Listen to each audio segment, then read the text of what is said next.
Well, bakers, it is back to school time, so I'm going to show you how to make some delicious homemade raspberry fruit leather. We love this recipe in this house, and it's such a great way to incorporate fruit and just a really healthy snack. So here I have some raspberries. These were frozen, they've been defrosted, or you can use fresh raspberries. The reason I like to use frozen raspberries is that once they defrost, they actually get like even more juicy, which works really well for this recipe. Fresh can be a little bit dry sometimes. And you also get this vibrant kind of pinky color with the frozen raspberries. So that's what I go for. So we're gonna put that into a blender. You can also use a food processor, or you can do an immersion blender. Any of those will do. Make sure to get all that juice in there. When buying frozen fruit, I recommend just checking the back of the bag and making sure there's no added sugar, because that can be a little bit sneaky sometimes with some brands. You just want frozen fruit, that's it. And just in case you're thinking that frozen fruit is, not as good as fresh, well, sometimes people think that frozen fruit is kind of lesser quality and you should buy fresh over frozen. However, out of season, if you're trying to make this, frozen raspberries will be cheaper. And also, frozen fruit is often flash frozen, even on the farm, so it doesn't even travel very far. And it is flash frozen, so it retains more nutrients, all of its color, all of its goodness. So sometimes frozen is actually the way to go. Now I'm showing you raspberry here. However, you can replace the same weight of fruit with strawberries, blueberries, blackberries, mango, peaches, anything you like. We're going to add in a little bit of sugar in here to bump up that sweetness, and a little bit of lemon juice to balance that flavor. On with our lid and give this a good old blend. So I only became familiar with fruit leather when I came to the United States as a child, and I saw it in stores, and I thought this was absolutely fascinating, that they have this fruit that's rolled up, it's chewy. However, little did I know that there's very little fruit involved in that store-bought stuff. It is full of ingredients that you probably wouldn't like to eat on a normal day, and definitely not something that is good for you as a child to eat. So this is a much better version. Fruit leather is also known as fruit by the foot. Look at that beautiful, vibrant color. How gorgeous is that?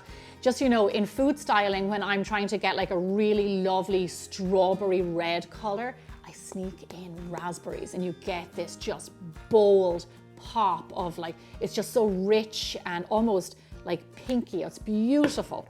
In case you haven't noticed, raspberries, pureed raspberries in particular, are one of my most favorite things to eat. So after you blend it, just give it a little taste. In case you feel it needs a little bit more sweetness, add it. This tastes really good. Perfect. Okay. So now I'm going to pass it through my strainer. Here I have a bowl. It's lined with a sieve, and then pass it through there to remove any seeds or lumps. You want to get this lovely and smooth. Make sure that you strain it, because fruit leather will not be nice if it has lumps of seeds and little bits in it. So a nice fine sieve. Look at that. This is one of my most favorite ice cream toppings. Pureed raspberries with a little bit of sugar. And what we want is this beautiful, thick, sweet puree. Look at that, like velvet. So our puree is ready to go. I have my oven on. Here I have a silicone mat. I use these rarely, but when you do need them, they're very important. Now you're probably thinking, I don't need those, what's she talking about? Trust me. We tried to test this recipe on parchment paper and it blew all over the oven because it's so lightweight. And it was absolutely a disaster. They did not work at all, and there was fruit leather had to go in the bin. Also, when you're making macarons, this is your best option, and some other things like that. So just invest in a cheap silicone mat, and that will serve you well. Now pour on your puree onto the tray, and we are going to spread it out. Get every last drop out of that bowl. We want to make as much fruit leather as we can. Now, offset spatula, something nice and thin that you have. Look at that, oh my gosh, so gorgeous. Oh, this reminds me of Cedric Groulet's videos on Instagram when he just goes through all these mousses and creamy things and purees. I'm not comparing myself to him, but it's just reminding me of that. Anywho, okay, so ruler, we're going to go 10 inches by 12 inches. So what you want to do here is get it a nice even rectangle. You want to make sure that once you spread it out, it's not too thick. If it's too thick, then you'll end up with like really chewy leather and it just won't be good. So you want to get that kind of sweet spot. Now, the last thing I'm going to do is kind of like even it out a little bit extra is give it a tap on your countertop and it will kind of just like settle a little bit and flatten. And hopefully it'll make it a little bit more even.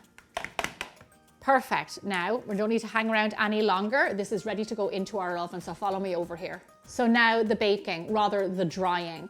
You know, sometimes people use a dehydrator to do this. We're going to turn our oven to the lowest temperature on my oven, which is 200 degrees Fahrenheit, 100 degrees Celsius. And we're going to cook this for a good few hours, roughly around 4.5 to 5.5 hours.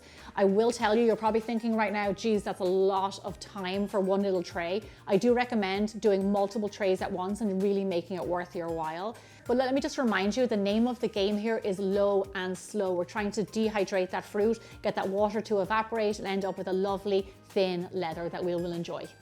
So it's been a few hours and I wanted to show you what the leather looks like. As you can see, it's kind of matte in some areas, but it's still shiny and wet in others. So that means we're getting there, but we're not there yet. Close that door because it needs more time. My timer went off, so I'm going to pull out my fruit leather. It looks fantastic. This is what I was telling you. You see the way it's kind of like matte and not shiny? This means that it's done and we're going to get the results that we want.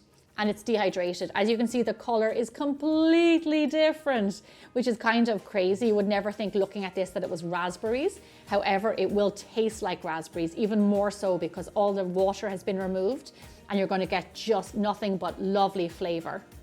And when it's cool, you can peel it up just like this. Look at that. When it's flexible like this, that's when you know you did a good job and it's dehydrated perfectly.